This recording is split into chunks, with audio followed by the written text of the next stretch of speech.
So bill of exchange is a negotiable instrument. What do you mean by negotiable instrument? All those instruments which are used in place of money. এটা টাকার জায়গা যেটা use হচ্ছে তাকে কি বলা হয় negotiable instrument.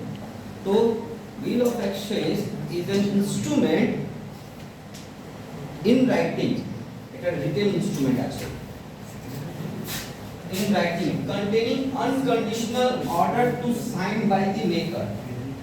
ঠিক আছে তো ডাইরেক্টিং আ সার্টেন পারসন মানে যে মেকার যে তৈরি করছে সে কিন্তু ডাইরেক্ট করছে আর অন্যকে to pay a certain some of money তার মানে যে মেকার আছে সে অন্য থেকে টাকা পায় তাই জন্যই করছে जो मेकर है जो बिल ऑफ एक्सचेंज बना रहा है वो दूसरा को डायरेक्शन दे रहा है कि तुमको इतना का पे करना होगा ठीक है यानी कि वो उससे पैसा पता होता है ना उसको लिख के देगा कि तुमको इतना का मेरे को पे करना है डायरेक्टिंग सर्टेन पर्सन टू पे a certain some of money क्या पे करने का बात कर रहे हैं यहाँ पर पैसा पे करने का ओनली टू और order to a certain person और टू द बियरर जिसको बोला है उसको पे करना या जिसको जो लेकर जाए बियरर मींस जो ले इंस्ट्रूमेंट নিয়ে যাবে তাকে মানে আমরা তোমার চেক আছে আমি নিয়ে গেলাম নিয়ে আমাকে যদি বিয়ার চেক করলে আমাকে টাকা দিয়ে দিবে ঠিক আছে তো তো বলছে only to a certain person যিনি অ্যাকাউন্ট পে চেক করলে কি হয় ওই লোকের অ্যাকাউন্টে যাবে অন্য কাছে যাবে না বিয়ার চেক ওপেন বিয়ার চেক করলে কি হচ্ছে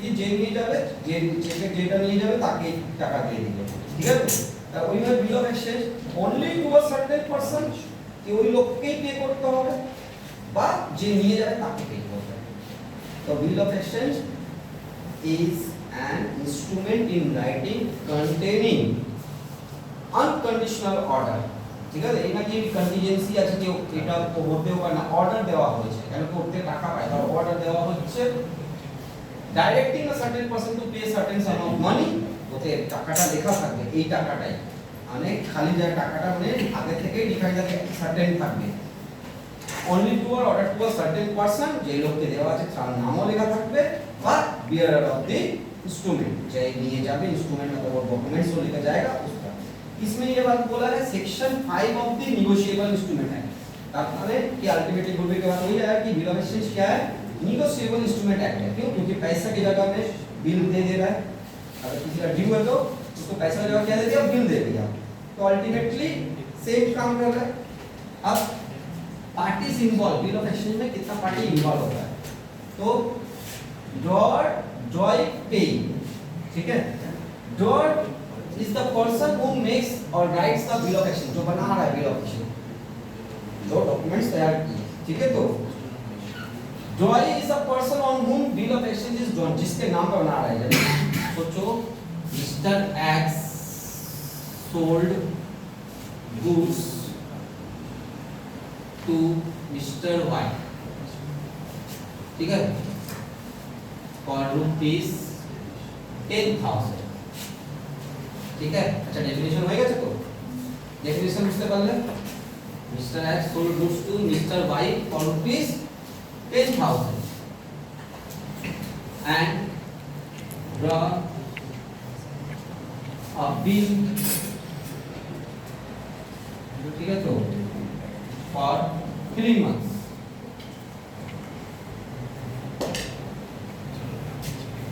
Y accepted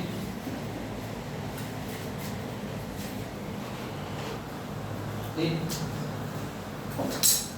तो ये कहानी में मिस्टर एक्स थोड़ा सेलर मिस्टर एक्स क्या है সেলার আছে এই মাল বিক্রি করেছে কাকে গুডস বিক্রি করেছে কাকে ওয়াই কে মিস্টার ওয়াই কে তাহলে মিস্টার ওয়াই কি হচ্ছে বায়ার তাহলে যে বিক্রি করে সেই তো বিল তৈরি করে যে কিনবে তাকে বিল বানাবে বিল কে বানাবে যে বিক্রি করছে তাহলে সেলার হচ্ছে maker of the bill maker of the bill bill তৈরি করছে তাহলে মেকার অফ দি বিল তাহলে व्हाट का मेकर कहने का कारण को काट दिन दिया है सेलर के लिए दिया हुआ है मेकर को क्या बोला है ड्रॉर मेकर को और क्या बोला गया है ड्रॉर ऑफ द बिल जो बिल बना रहा है जो डायरेक्शन किसको डायरेक्शन देगा वो पैसा देने के लिए किसको मान के चाहे वाई को तो वाई को डायरेक्शन करेगा तो वाई को क्या हो रहा है वाई को बोला, वाई का एक्सेप्टेंस जरूरी है कि वो पैसा दे पाएगा नहीं दे पाएगा, उसका एक्सेप्टेंस वो अपना दोनों बिजनेसमैन को ओके पे स्टैम्प साइन करेगा तब जाके एक्सेप्टेंस माना जाता है। इसलिए वाई का वाई एक्सेप्टेंस ये इंपॉर्टेंट है, ठीक है। तो तभी जाके बिल एक्चुअली तैयार होगा। वो जो तुम लिख दिए उससे नहीं होता, सामने वाला जिसके नाम पे लिखो कि पे करना होगा, जिसका ऑब्लिगेशन होगा, किसे एक्सेप्ट कर लो कि ना सेटा হচ্ছে इंपॉर्टेंट, ठीक है। तो वाई हो गया ड्रॉइंग, वाई क्या हो गया ड्रॉइंग, ঠিক আছে। তাহলে বায়ার হচ্ছে অ্যাকচুয়ালি ড্রয়ার আর সেলার হচ্ছে ড্রয়ার। তো বলছে drawer is a person who makes or writes the bill of exchange. কেন রাইট করছে, কেন বিক্রি করেছে ধরে, তো টাকা ও চাইবে, ওর জন্য বিল করলো তোমাকে আমি যে 10,000 টাকা মাল বিক্রি করলাম, তোমাকে 10,000 2 মাসের মধ্যে দিয়ে। तो ये इस तरह का एक क्रेडिट होता है drawing. Drawing is a person on whom bill of exchange is drawn, जिसके ऊपर बिल ऑफ एक्सचेंज ड्रॉन किया जाता है, बनाया, जिसके नाम पे बनाया जा रहा है, ठीक है। क्योंकि देना तो ड्रॉइंग हुई है फॉर हिज एक्सेप्टेंस, लेकिन उसका एक्सेप्टेंस मिलने के लिए ऐसा बिल बना रहा है जो सामने वाला पूछ रहा है, उसका एक्सेप्टेंस लेना होगा, उसको सिग्नेचर करना पड़ेगा, तब जाके वो बिल एक्चुअली लीगल वैलिड होगा। तो हमारे साथ यदि हम कोई लीगल वैलिडिटी में जाएंगे तो तुम्हारा भी एक्सेप्टेंस जरूरी है। বুঝতে পারলে ড্রয়ার পে আর হচ্ছে পে, পে মুখ থেকে না প্রথমে পে শুনলে মনে হচ্ছে যে পেমেন্ট করছে, কিন্তু পে মানে যে পেমেন্ট পাবে, जिसको पैसा मिलेगा। पे मतलब इंस्टेंट यदि बिना पड़े होता तो पे মানে ও पे মানে যে টাকা পে করছে এমনি না, पे মানে হচ্ছে যে টাকা পাবে, ঠিক আছে। তো पे is a person named in the bill of exchange, কি যাকে দেওয়া হবে সেটা কে মিস্টার ভাই কে যে যাকে টাকা দিবে তার নাম লেখা থাকবে। Named in the bill to whom amount is to be paid, যাকে अमाउंट पेमेंट হবে, to whom the amount is to be paid, যাকে amount paid করা যাবে, जिसको amount payment किया जाएगा। paying may be the drawer। আচ্ছা এই যে ড্র করলো তো এই যে টাকা ড্রয়িং যে বিলের টাকাটা দিবে কাকে দিবে, x কে দিবে। তো may be draw, may be ওয়ার্ডটা কেন বলছে, তুমি ড্র ডাইরেক্ট বলো না কেন, ড্র ডাইরেক্ট বলো না কেন, মে বি ওয়ার্ডটা মানে কারণে তো ইফ এন্ড ভার্স আছে, কি ইফ এন্ড ভার্স আছে কি আমি অ্যাকসেপ্ট করলো and send back to Mr. X। Mr. X से कोई एग्जांपल है, X sold goods to Y and draws a bill of exchange for 3 months, Y accept it and send back to Mr. X। Okay, acceptance diagram bill of exchange तो ये legal validity हो गया। अब Mr. X endorsed the bill to Mr. Z for his claim of rupees 10,005। Mister Z हो থেকে টাকা পেতো, এবার মিস্টার Z মিস্টার X থেকে টাকা পেতো, मिस्टर X माल बेचा मिस्टर Y को, यानी कि यहाँ पर डेटर ये है तो ये पैसा देगा मिस्टर X को। लेकिन मिस्टर X और मिस्टर Z जो है वो मिस्टर X से 10,500 पाता था, तो ये जो बिल मिला तो ये इसको पैसे नहीं देने जाएगा, बोला कि देखो मेरे पास Y का बिल रखा हुआ है, ये बैंक में पैसा इसका मिलेगा, मेरे पास तो कैश नहीं है, तुम एक काम करो मेरे को जो बिल मिला है हम तुमको दे देंगे। तो किसी का पाया हुआ बिल, फ्रेश बिल किसी और को दे देने को क्या बोलते हैं, इंडोर्समेंट।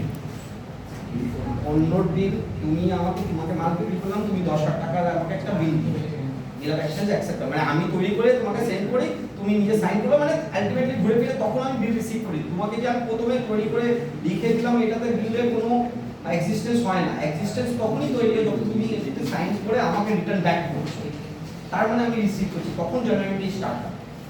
আমি যে কন্ডিশনটা আমি তো নিজের হিসাব কন্ডিশন সেলার আছে, আমি কন্ডিশন কি তোমাকে 2 মাসে পেমেন্ট করতে হবে, তোমাকে দিতে তুমি হতে পারে তুমি আমাকে বলবে ফোন করে কি না 2 মাসে দিতে পারবো না, তাহলে তো বিল তৈরি হলোই না, তাহলে ইভেন্টই রয়ে গেল, ট্রানজাকশন হলো না। তুমি যদি অ্যাকসেপ্ট করে নাও কি ঠিক আছে নিজে সাইন করে আমাকে এখন দিলে, তখন কি ওই বিলটা এক্সিস্টেন্স পাচ্ছে, তো অ্যাকসেপ্টেন্স জরুরি है ड्रॉइंग का दिया। আমি আমার থেকে এ আর টাকা পাই, আমি ওকে টাকা না দিয়ে তুমি আমাকে টাকা না দিয়ে কি দিলে, বিল তো দিয়ে অ্যাকচুয়ালি দিলে তুমি, তো আমি লিখে দিলাম এটা না, তুমি অ্যাকসেপ্ট করলে মানে তখন থেকে তৈরি হচ্ছে। এবার আমার থেকে এ টাকা পায় 10,000 টাকা, আমি একে বললাম দেখো আমার কাছে একটা বিল আছে, এ আমাকে দিয়েছে, এর থেকে টাকা পেতাম, তুমি একটা কাজ করো তুমি টাকা না নিয়ে তুমি এই বিলটা নিয়েছো, ও অ্যাকসেপ্ট করলি। तो किसी और का बिल किसी और को दे देने को क्या बोलते हैं? इंडोर्समेंट। जैसे किसी और का प्रोडक्ट को एडवर्टाइज करने को इंडोर्समेंट बोलते हैं। खुद का तो प्रोडक्ट नहीं होता, किसी और का प्रोडक्ट को ना एडवर्टाइज हो रहा है तो इंडोर्समेंट बोलता है कि इंडोर्समेंट कर रहा है इस ब्रांड को, उसका नहीं है ना, किसी और चीज को इंडोर्स कर रहा है ना। उसी तरह किसी और का चीज किसी और को देने को क्या बोलते हैं? इंडोर्समेंट। क्लियर है? तो यहाँ पर बैंक में ये लेके जाएगा कि इसको हम इंडोर्स कर दिए, तो जिस दिन मैच्योरिटी होगा उस दिन वो लेके गया, जेड लेके गया, जेड पा गया पैसा। अब जब हम किसी और का भी किसी और को देते हैं, इंडोर्समेंट हुआ, हम इसको क्या बोलते हैं? इंडोर्समेंट। इंडोर्समेंट इसमें हम हो गए इंडोर्सर, जे बिचे, ठीक है? तो इंडोर्सर আর যাকে আমি বিলটাকে এন্ডোর্স করলাম সে হচ্ছে এন্ডোর্সি। কি হচ্ছে? এন্ডোর্সি। বুঝতে পারলে? मिस्टर एक्स मिस्टर वाई को सेल किया गुड्स, बिल रिसीव किया, तो मिस्टर एक्स हुआ ड्रॉर, मिस्टर वाई हुआ ड्रॉइंग। बिल जब उसको ऊपर बनाया, ड्रॉ किया, फिर वो बिल वो खुद ही यदि बैंक में जाके 2 महीना बाद खुद बैंक में डाल दिया तो उसी को पैसा मिल गया, तो यानी ड्रॉर बिकम पेइंग। ड्रॉर को मिल गया, किसी के साथ थर्ड पार्टी कोई इन्वॉल्व नहीं हुआ। लेकिन बाद में जाके जो बिल वो उससे मिला था मिस्टर वाई से, उसको पैसा किसको पेमेंट करना था, तो वही बिल वो किसी और को दे दिया। दैट मींस इंडोर्समेंट किया।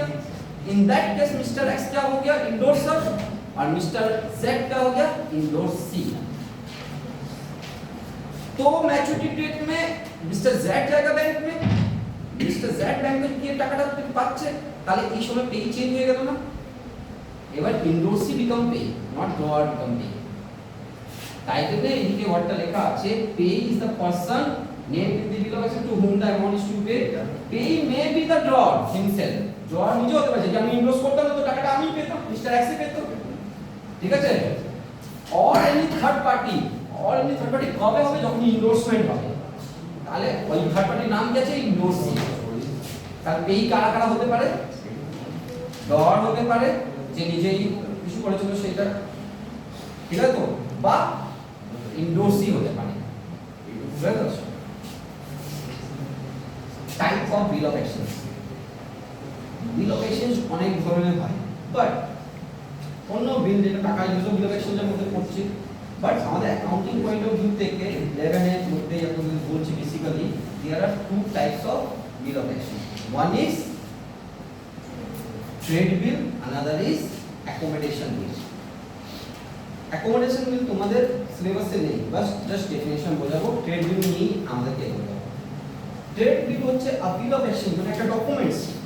Bill of exchange is a written documents जिसमें लिखा रहता है किसको कितना रुपया देना है, जिसको पहले लिखा रहता है जिसको देना है, किस डेट में देना है, कितना रुपया देना है, सर्टेनिटी सब रहता है। A bill of exchange is drawn or accepted for a trade transaction। Trade transaction में क्रेडिट सेल, क्रेडिट परचेज के लिए जो बिल तैयार होता है उसको क्या बोलते हैं? Trade bill. ट्रेड ट्रांजैक्शन मतलब बोलने का क्या होता है? बिजनेस का कोई भी ट्रेड ट्रांजैक्शन के लिए अगर कोई पैसा का लेन देन के लिए हम कोई बिल बना रहे हैं तो उसको क्या बोलते हैं? Trade bill. बिजनेस में कोई क्रेडिट ट्रांजैक्शन के लिए, धार वापसी के लिए हम जब बना रहे हैं तो गुड्स सोल्ड किया, गुड्स परचेज किया उधार में, तो जो बिल ऑफ एक्सचेंज जो तैयार हो रहा है उसको क्या बोलते हैं? Trade bill. बट एक दोस्त दूसरा दोस्त से पैसा मांग रहा है, किसी से म्यूचुअल हेल्प, दो बिजनेस में एक दूसरा को करना चाहता है लेकिन उसको पैसा दे रहा है, कोई डॉक्यूमेंट्स बना करके उसमें लीगल वैलिडिटी भी रहेगा कि वो साइन करे कि हम उससे उधार लिए हैं, 2 महीना में पेमेंट कर देंगे, 10 महीना में पेमेंट कर देंगे, 1 साल में पेमेंट कर देंगे, ठीक है? तो इस तरह का अगर बिल है तो उसको बोलेंगे क्या? Accommodation bill. क्या बोलेंगे? Accommodation bill. देखो, a bill of exchange drawn and accepted for mutual help, ঠিক আছে? এটা বিজনেসের আলাদা না, মিউচুয়াল হেল্প, বন্ধু বন্ধুকে হেল্প করতে পারে। একজন অন্যকে যদি কোনো কেউ চেয়েছে টাকা, কারোর কাছে টাকা কেউ টাকা চেয়েছে, বন্ধু নাও হতে পারে, শুধু বন্ধু হবে এমনি না, বন্ধু হলে তো বলে দুই তারিখ সব করছি যেমন সাথে, ঠিক আছে? বন্ধু না হয়ে কাউকে যদি হেল্প করতে যাচ্ছে, পরে গিয়ে সমস্যাটা নিজে পড়বে, কালকে ও বলবে তোর কাছে কি প্রুফ আছে টাকা দিয়েছিল তুমি, তাই জন্য যে বিলটা তৈরি হয় তাকে কি বলা হয়? অ্যাকোমোডেশন বিল।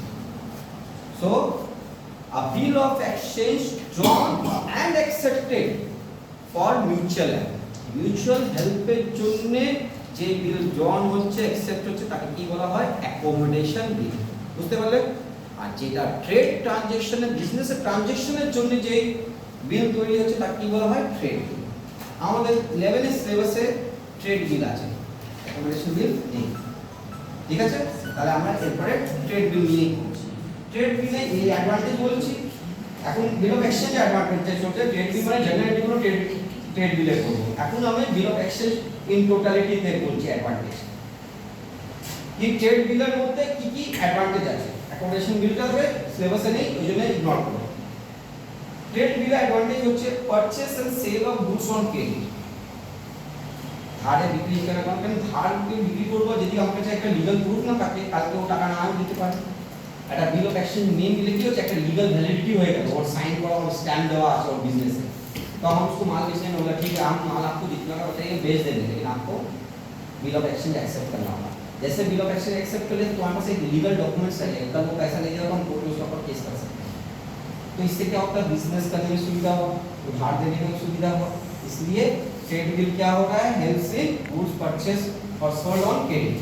दूसरा डिस्काउंटिंग। डिस्काउंटिंग वर्ड का मीनिंग क्या होगा, डिस्काउंटिंग माने हो रहा है कि बिल ऑफ एक्सचेंज नॉर्मली क्या हो रहा है ड्रॉइंग को दिया 3 महीने का इस केस में था, तो इन बिफोर द मैच्योरिटी अगर तुमको पैसा तुमको पाना है तो उसको तुमको बैंक में जाके तुमको डिस्काउंट कर देते हैं।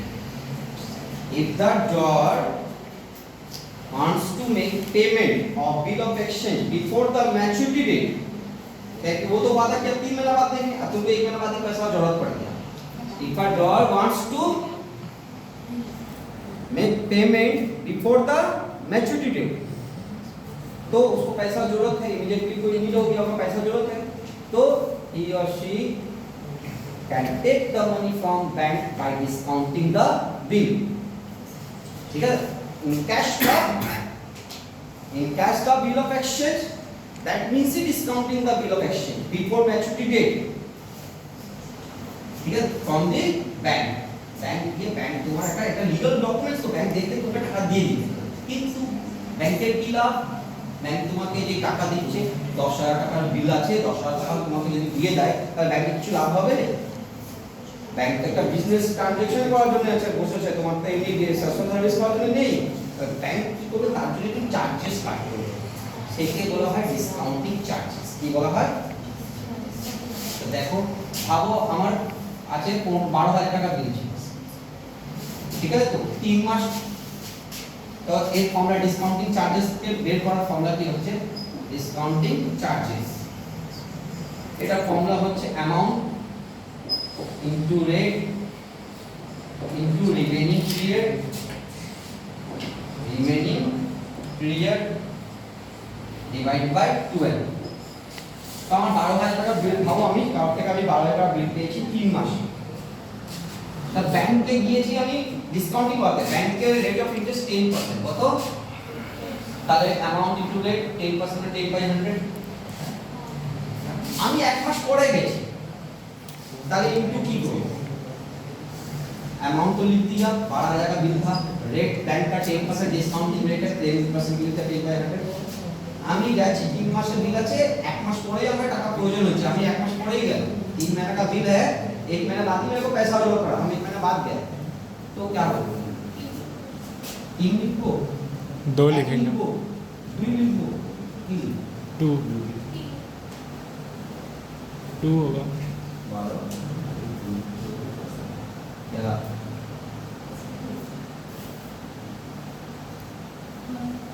2 पकड़ने से समझदार हो जाता है, क्लोज समझ रहा है ना, मान ले रिमेनिंग पीरियड को खड़ा लगा दिख रहा है कि रिमेनिंग पीरियड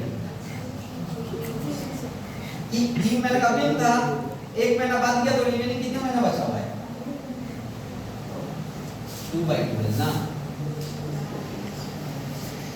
12 क्रॉस हुआ, 2 0 से 2 0 एलिमिनेट हो गया, तो बचा क्या था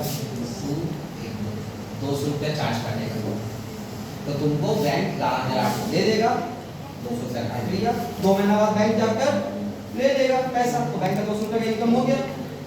समझ में आया, বুঝতে পারলে? তো অ্যাডভান্টেজ আছে ডিসকাউন্টিং, তোমার জন্য তুমি তো তাড়াতাড়ি পেয়ে গেলে, তোমার তো ইমিডিয়েটলি নিডটা ফুলফিল হয়ে গেল। তো এই যে ডকুমেন্টস আছে এটাকে তুমি ভাঙাতে পারো, এটাকে যে বলা হয় বিফোর ডিসকাউন্টিং বাংলাতে বলে ভাঙানো যেমনি হলো ভাষা ভাঙিয়ে আয় এভাবে বিল হয়েছে বাংলাতে এমনি বলে জানি না আমি ঠিক বা জানি না বাংলাতে বলে ভাঙানো বিল ভাঙিয়ে আসে তো ডিসকাউন্টিং মানে হচ্ছে ভাঙানো বিফোর ম্যাচুরিটি ঠিক আছে ফিক্সড ডিপোজিট ভাঙিয়েছি এই কথা বলে তো তো ওইটাও ম্যাচুরিটি ডেটে বিফোর ম্যাচুরিটি ডেট ভাঙিয়েছে তার মানে কি হচ্ছে ডিসকাউন্টিং করা easy to recover the amount যদি টাকা না দেয় আমাদের লিগ্যাল প্রুফ আছে আরাম থেকে রিকভার করে দেব endorsement it may be endorse যদি আমার থেকে কেউ টাকা চায় আমার কাছে কারো বিল অফ এক্সচেঞ্জ রাখা আছে তো আমি ওটাকে টাকার জায়গা ওই बिल দিয়ে দিতে पारी तो एंडोर्समेंट होता है ना इसमें अभी ना एग्जांपल बताते हैं एक्स वाई को बेचा तो एक्स वाई एक्स रिसीव किया बिल फिर जेड को एक्स से जेड पैसा पाना था तो वो वाला उसको दे दिया तो एंडोर्समेंट होता है endorsement next certainty to payment payment का भी शांति है भाई कि हमको इतना तारीख को पैसा मिलेगा क्या उसमें लिखे देता है कि मिस्टर एक्स डायरेक्ट किया है मिस्टर वाई को पे 10,000 रुपीस ऑन इतना डेट लिखा रहेगा 1 अक्टूबर या 1 नवंबर या 31 अक्टूबर कोई तो डेट लिखा होगा मेंशन या आफ्टर 2 मंथ 3 मंथ लिखा रहेगा तो डेट का सर्टेनिटी है तो ये तुमको पहले से पता है नो रिमाइंडर टू डेटर फिर तुम चूंकि भी डॉक्यूमेंट्स दे दिया तुमको बिल ऑफ एक्सचेंज दे दिया उसके बाद हम तुमको फिर मैच्योरिटी का पहले फोन नहीं करेंगे কাল কি না আমি ওই জমি চেক দেওয়ার সময় দুবার বলে দেয় কি আমরা চেকটা দিচ্ছি কিন্তু টাকা আছে তো এটা তোমার দরকার নেই তোমার কাছে ডকুমেন্টস দিয়েছো ওর দায়িত্ব কি টাকা ব্যাংকে রাখা ঠিক আছে তো তোমাকে রিমাইন্ডার দেওয়া দরকার নেই এমনি টাকা পেলে ক্যাশে যদি ধার এমনি নর্মাল ধার হতো বারবার শুরু করে যেতে হয় টাকা दीजिए টাকা पैसा दीजिए पैसा কিন্তু যেহেতু তোমাকে একটা লিগ্যাল ডকুমেন্টস ও নিচে টেনশন থাকে কি যা হক করে আমাকে পেমেন্ট করতেই হবে বুঝতে পারলে